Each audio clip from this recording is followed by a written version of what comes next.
Hi, this is Latricia Pugh Griffin with Pugh Financial Coaching, helping you make better financial decisions daily. And we are back for another devotional.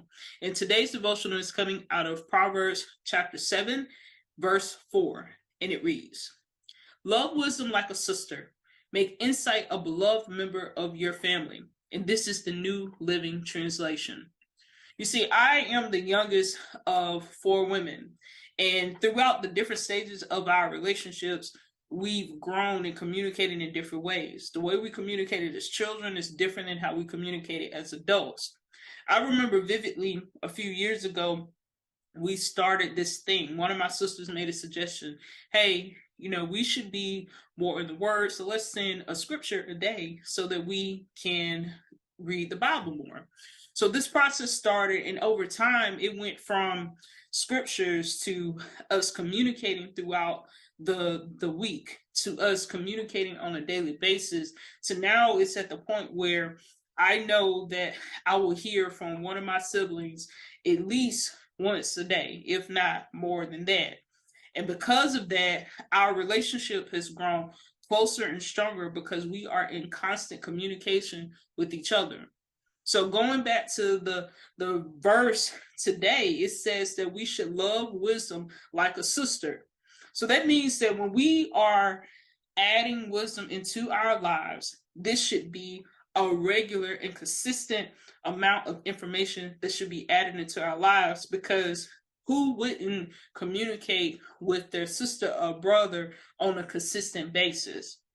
And so Solomon is telling his child that wisdom should be a regular part of your life, not something that you do occasionally.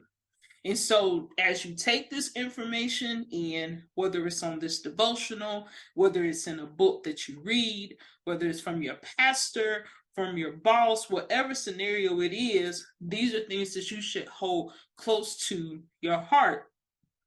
In taking part 2 of this scripture, it says, make insight a beloved member of your family. Now, when I looked up the word insight means understanding.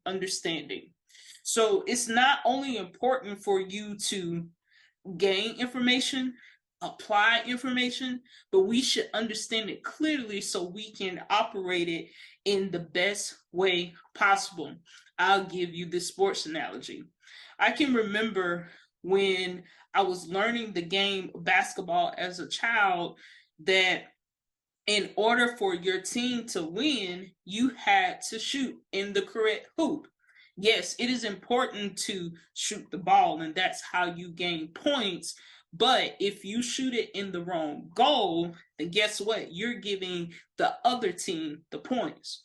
So how are you using the information?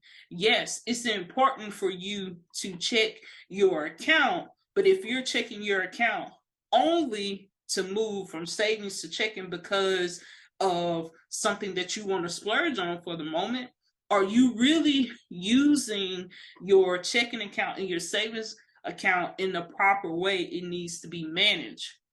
If the wisdom that you are attaining to learn how to grow in your finances, in your career, your spiritual health, your mental health, your physical health, if you are not using it properly, then you will end up in a worse position instead of a better position.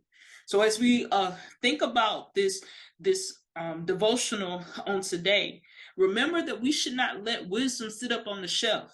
We should not allow the wisdom to gain dust, right?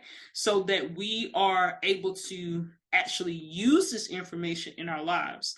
And then on the flip side, we need to make sure we understand how this wisdom can be applied into our daily lives so we can get the results that we're actually searching for. And that is what the scripture is talking about today. Keep it close to your heart. Make sure you cherish it. And if you do cherish it, you should always seek from understanding to make sure that you are applying it in the appropriate way that can help your lives. If you're looking for a way to grow in your finances, I encourage you to join PughFC Accountability Group. We meet on Mondays. Actually, this Monday we are meeting, and you can join by clicking on the link in the description or in the comments. This has been a great time with you all, and I enjoy spending this time with you all, and I look forward to seeing you all next week. Have a great week.